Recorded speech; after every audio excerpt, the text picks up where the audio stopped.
Good morning, आप देख रहे हैं इंडिया डेली। आपके साथ मैं हूं मोनिका सिंह। और जम्मू कश्मीर से इस वक्त की बड़ी खबर आ रही है। आरएसपुरा से ये खबर आ रही है, जहां पर बाल सुधार गृह से 3 नाबालिग कैदी फरार हो गए। ड्यूटी पर तैनात पुलिसकर्मी पर हमला करके भाग गए हैं ये 3 नाबालिग कैदी। और देखिए, 2 पाकिस्तान के हिस्से से कैदियों के भागने के बाद जम्मू कश्मीर में हालत है। जम्मू कश्मीर के आरएसपुरा इलाके में सोमवार शाम को बाल सुधार गृह से 3 कैदी भाग गए।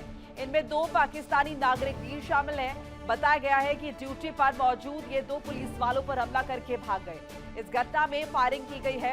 इसका वीडियो खूब वायरल हो रहा है। पुलिस की तरफ से जम्मू से लेकर कठुआ और कश्मीर तक टीम्स को लगा दिया गया है ताकि तीनों को पकड़ा जा सके।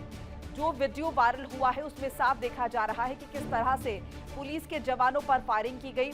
पुलिस के मुताबिक 3 कैदी आरएसपुरा के ऑब्जर्वेशन होम में बंद थे। शाम तकरीबन 5:15 बजे ड्यूटी पर मौजूद 2 पुलिसकर्मियों पर हमला करके उन्हें घायल करने के बाद वहां से फरार हो गए।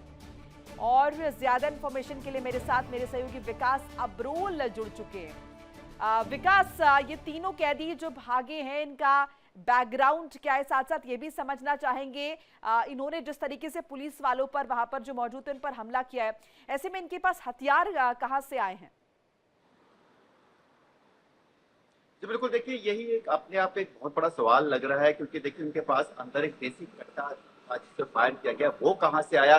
तो सबसे खास बात है कि ये जो इनमें से जो एक लड़का है उसको 2021 में जो है वो पकड़ा गया था, जब वो घुसपैठ करने की कोशिश कर रहा था। उस समय उसकी उम्र 16-17 साल बताई जा रही थी। तो अब अगर देखा जाए तो कैलकुलेशन की जाए वो 18 के ऊपर हो चुका है, उसका होगा। ऐसे में जुवेनाइल होम में रखने की कोई क्या कारण है, किस वजह से रखी है, कई सवाल निशान खड़े होते हैं।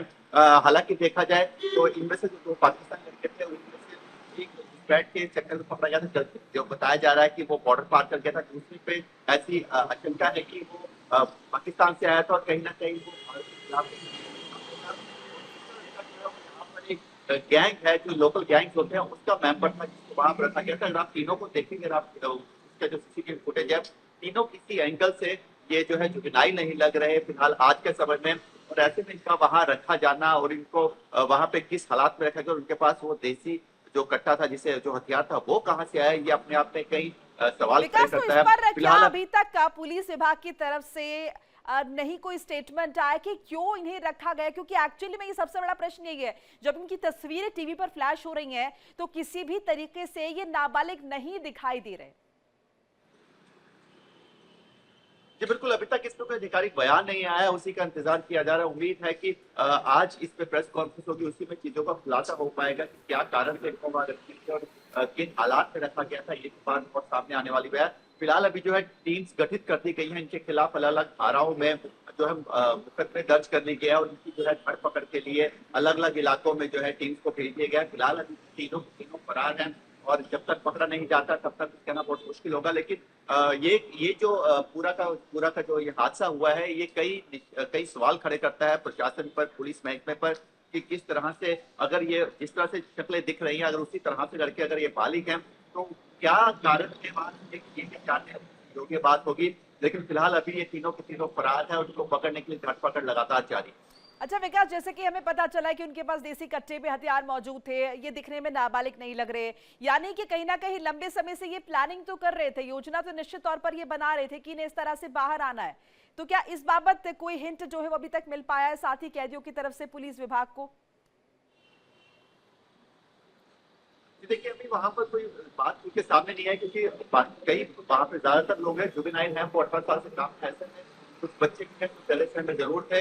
लेकिन पिछले काफी समय से देखा गया है, कई बार यहाँ पर जेलों में जब छापे पड़े हैं, चाहे वो कोटबलवाल जेल हो या कोई और आमला जेल हो, वहां पर कई बार मोबाइल्स पकड़े गए हैं, सिम पकड़े गए हैं। ऐसे में इनका कहीं ना कहीं लग रहा है कि कहीं ना कहीं कनेक्शन बाहर भी था, जहां से इनको ये हथियार सप्लाई किया गया। अब वो कनेक्शन बाहर से था या अंदर से था, ये भी एक बहुत बड़ा सवाल है कि किस तरह से इनके पास ये हथियार पहुंचा। अभी तक इस बारे में कोई भी जानकारी सामने नहीं आ रही, क्योंकि अभी और सबसे बड़ा सवाल तो जेल प्रशासन पर कि आखिर कैसे हथियार जो हैं यहाँ पर इनको मुहैया कराए गए हैं और कैसे ये जो है जुवेनाइल जेल में बंद है। शुक्रिया विकास, आपने जो जानकारी साझा की है। देखिए इंडिया डेली 24/7 अब आपके स्मार्ट टीवी पर। इंडिया डेली मौजूद है सभी डिजिटल प्लेटफॉर्म पर लाइव और लगातार। इंडिया डेली 24/7 हर दिन राष्ट्र को समर्पित।